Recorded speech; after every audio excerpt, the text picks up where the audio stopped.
I'm here with Yves Jacquier, Executive Director of Product Services and Studio at Ubisoft. Yves, how's it going today?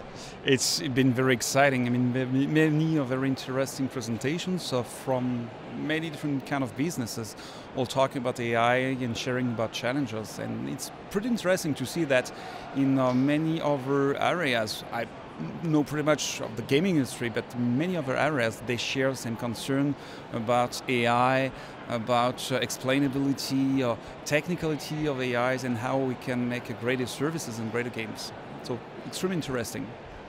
Fantastic, and I understand you've just come off stage at your keynote. Can you just tell me a little bit about what you've been talking about on stage and what were you really trying to communicate to the audience?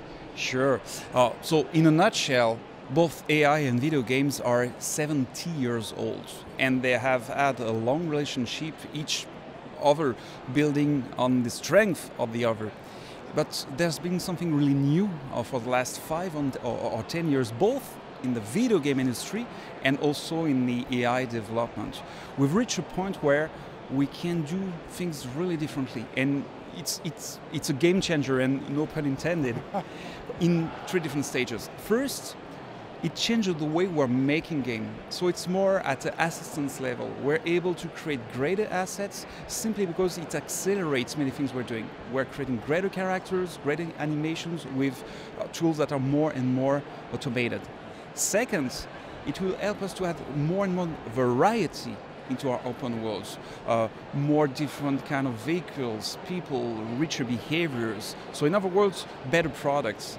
But what we discovered is extremely interesting is that while doing that, it will change other type of real-life industries and other type of real-life problems. If you think about autonomous vehicles, as an example, if you are able to test, audit, or develop a virtual car into a game, maybe we can do that for a real-life vehicle and test scenarios that you wouldn't be able to do in real life. That involves pedestrians, weather conditions, and things like that.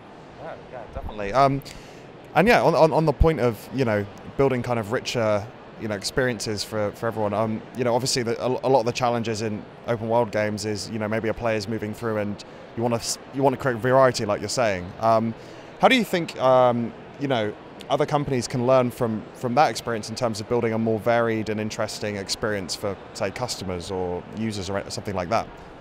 Thing is that by creating more and more diverse experiences into the game with richer interaction, conveying more emotions, with more variety into our characters, their behaviors, we are asking many questions. We are asking questions about society. We are facing historical questions, and all of that are questions that experts from other domains are also working on. So by working together, not only do we improve our games, but we help to improve their domains, solving different kind of problem and answering different kind of question. How do you cope with autonomous cars that have been built in California but needs to work in Montreal with winter conditions? That's the kind of thing that we can build in a video game. Yeah, definitely. So, out of Ubisoft, what do you think is probably one of the most relevant developments in terms of AI in the last year? I think it wouldn't be a development, but it's more the fact that many people are more aware that it's important to have explainable AI, dependable AI, and to address many ethical questions first. In other words, that AI is not anymore a question of specialists and experts of the technical domain, but we should put the human and the human question and the human condition first to answer all those questions. And that's the thing that's really new this year. And on the point of the human question, I mean, what is it for you personally that has drawn you into this field? What makes you passionate about it? We're making games. It has to be fun. You have to relate to these games. It has to convey emotion. It has to feel real. So all of that requires not to think about the technicality, but the real emotions that the medium is able to convey. If you see the technical aspects, we failed, actually. Yeah. Yeah, exactly. Well, Yves, thank you for talking to me today. It's been excellent. Nice to meet you. Thank you. Thank you.